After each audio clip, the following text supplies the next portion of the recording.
El equipo ideal de la Copa Mundial de Fútbol de 1934 quedó conformado por el bendito Ricardo Zamora de España en la portería, Jacinto Quincoces de España y Eduardo Monseglio de Italia como centrales, Wagner de Austria, Luisito Monti defendiendo la camiseta italiana y Silaurren de España como mediocampista, Matías Sindelar de Austria, Giuseppe Meazza de Italia, Guaita jugando para Italia, Oldrich Nejedly jugando para Checoslovaquia y Raimundo Orsi defendiendo la camiseta italiana fueron los 5 delanteros. El entrenador fue Hugo Meisel de Austria. Ricardo Zamora. Cuando él nació, el fútbol aún daba sus primeros pasos en España. En 1920, cuando se constituyó por primera vez la selección de fútbol de ese país de cara a la participación en los Juegos Olímpicos de Amberes, Zamora no solo formó parte de la misma, sino que se convirtió en la figura del equipo y logró reconocimiento por parte de otros países, consagrándose así en el fútbol español. España logró en aquellos Juegos la medalla de plata, que durante décadas sería el título más relevante alcanzado por el fútbol español. Durante la década de los años 20 y 30 fue considerado como uno de los mejores jugadores del mundo, así como uno de los primeros casos de jugador mediático en la historia del fútbol español. Llegó incluso a protagonizar 2 largometrajes. Un curioso movimiento de despeje del portero con el codo inventado por él y que desde entonces es conocido como la Zamorana se debe a su inventiva.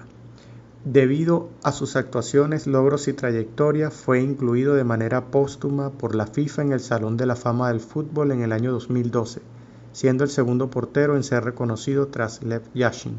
Fue seleccionador de Venezuela en 1953.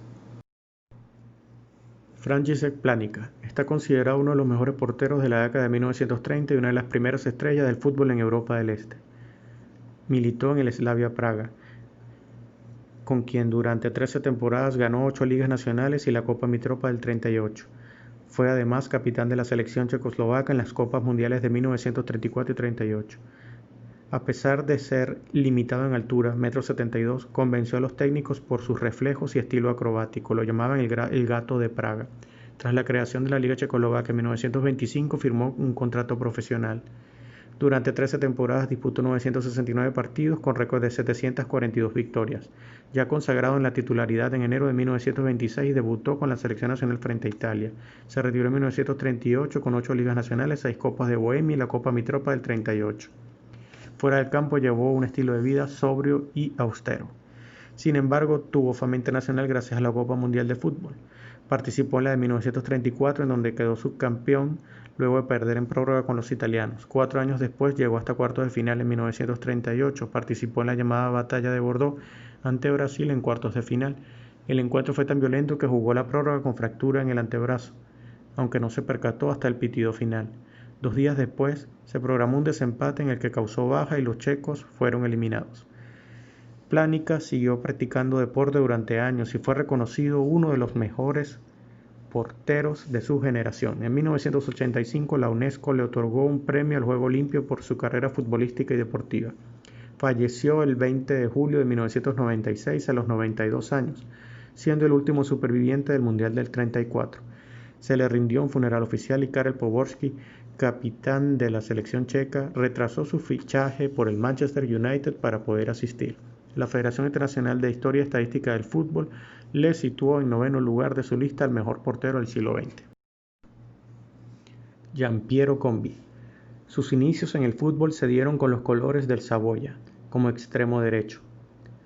Con 19 años pasó a formar parte de las divisiones juveniles de la Juventus, club al que formaría parte durante toda su carrera deportiva. Allí fue entrenado en la posición de arquero bajo la tutela de Carlo Bigato, capitán entrenador del club en aquella época. Con el tiempo Combi se convirtió en uno de los más grandes arqueros del fútbol mundial y el mejor de su época junto a Zamora y Planica. Debutó en la Serie A el 5 de febrero de 1922. Jugó un total de 366 partidos durante 13 temporadas, conquistando 5 scudettos, 4 de ellos de manera consecutiva en el mítico cuadro bianconero de los años 30. Debutó en la selección italiana el 6 de abril de 1924 ante Hungría, logrando después la medalla de bronce en las Olimpiadas de Ámsterdam en 1928.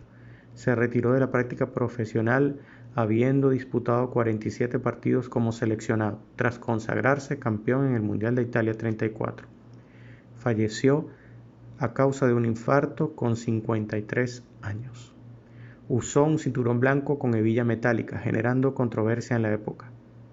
Comby ya habría decidido retirarse del fútbol a mediados de 1934, pero desistió por lesión en el brazo del arquero Ceresoli justo antes del Mundial de aquel año. Es el único portero en la historia, junto al también exjugador juventino Dino Zoff, al español Iker Casillas y al francés Hugo Lloris, que ha conquistado el Mundial como capitán de su seleccionado. Fue denominado el hombre de goma por su rendimiento en el arco. Willibald Kress fue el mejor portero alemán en la década de los 30. Helmut Schön, compañero de equipo y posteriormente seleccionador nacional, llegó a declarar que Kress había sido el portero más grande de la historia de Alemania.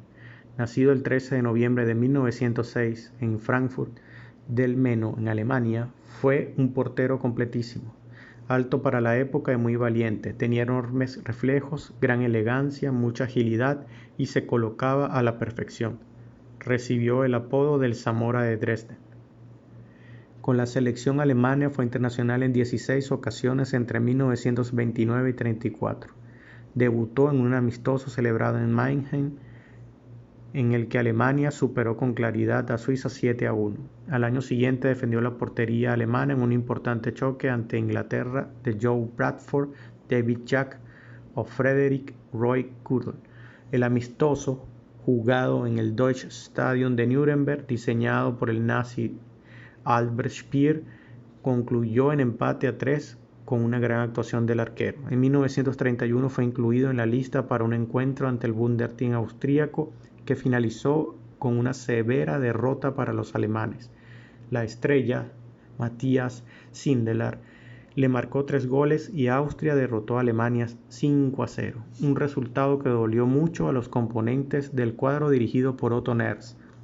Poco después, la federación prohibió a los jugadores profesionales en el equipo nacional y estuvo ausente de las convocatorias durante 2 años.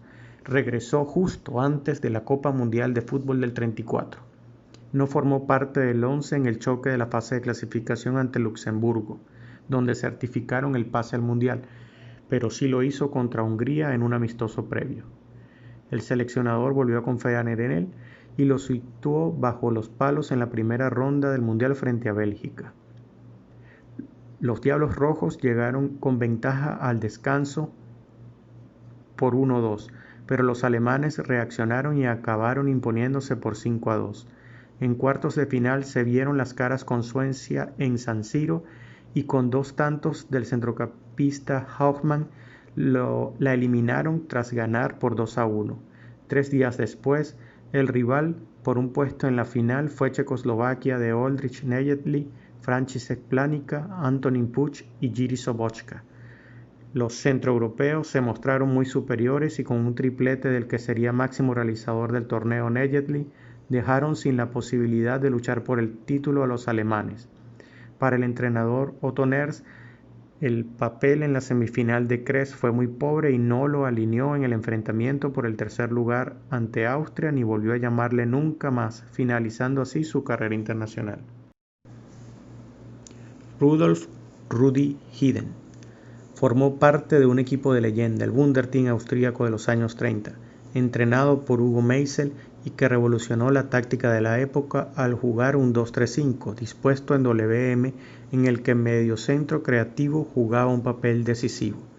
Nació en Graz, Austria, en 1909 y fue un guardameta ágil, muy seguro en sus salidas por alto, donde destacaba su despeje de puños y con gran personalidad. Su trayectoria internacional con Austria se resume en 20 partidos. Debutó en 1928 frente a Yugoslavia en Viena y desde entonces mantuvo la titularidad en el equipo durante 5 años, muy recordado en su partido contra Inglaterra en Viena que finalizó 0-0. Su actuación resultó salvadora para Austria al detener todas las acometidas inglesas. Tal fue su papel estelar en el encuentro que Herbert Chapman quedó prendado de él y le hizo una oferta para que fichase por el Arsenal, pero la Asociación de Jugadores de Fútbol Inglés denegó el permiso. Su única presencia en una competición internacional de la época fue la Copa Dr. Gero, un torneo que disputaban países centroeuropeos por medio de una liguilla y que Austria ganó en 1932. Su último encuentro con el Wunderteam fue en 1933 en París, 4-0, victoria sobre Francia, y con ello consiguió su contrato con el Racing de París al pagar su presidente Jean-Bernard Lévy 80.000 francos por su traspaso. Ese traspaso fue el que impidió que Rudi Hiden, la estrella en la portería de Austria, no participara en la Copa Mundial de 1934. Él sería después, en 1939, internacional en una ocasión para la selección francesa. El portero del Wunderteam en 1934 fue Peter Platzer. Nacido el 29 de mayo de 1910 y fallecido el 13 de diciembre de 1959, fue un jugador de fútbol austríaco en la posición de portero. Después de la marcha de Hiden a Francia, se convirtió en el objetivo habitual de la selección nacional desde 1933 y también estuvo en la portería en todos los partidos de la Copa del Mundo del 34, donde la selección austríaca llegó a semifinales. Con su club matriz, el Admira Wacker, fue campeón en 4 ocasiones e incluso pudo llegar a la final de la Copa Mitropa. Durante la Segunda Guerra Mundial, Platzer también fue llamado al equipo alemán del Reich y se convirtió en subcampeón alemán con los Jet Lizards. Alexis Alex Tepot, nacido el 30 de julio de 1906, fallecido el 21 de febrero de 1989, fue un jugador francés de fútbol. Como guardameta de la selección de Francia participó en las primeras 2 Copas Mundiales de 1930 y 34. Nacido en Brest, Finistère, Tepot jugó en los clubes Américain de Brest, Levallois, Red Star y Dunkerque. Después de destacarse con el Levallois, fue a participar del primer partido amistoso de su selección frente a Inglaterra en 1927. Entre 1927 y 35, Tepot jugó 31 partidos internacionales donde encajó 77 goles y fue capitán en 13 ocasiones. Fue titular en el único partido en que Francia participó del torneo olímpico de 1928, cuando cayó derrotada 3-4 por Italia. Tepot fue además titular en el primer partido de la selección francesa en un mundial, frente a México en 1930. En este partido, Alex debió abandonar el encuentro por una lesión durante el primer tiempo y fue reemplazado por el centrocampista Augustin Chantrel. Tepot se recuperó de la lesión y jugó los 2 partidos siguientes. Sin embargo, Francia quedó fuera tras perder 1-0 frente a Alemania y por el mismo resultado frente a Chile, a pesar de que Tepot había atajado un penal cuando el encuentro estaba 0-0. Si te ha gustado, hazlo saber dándole like. Si quieres, compártelo. Y también puedes suscribirte a Footbar TV, ya que aquí hay muchas y muy buenas historias para conocer y saber. Gracias.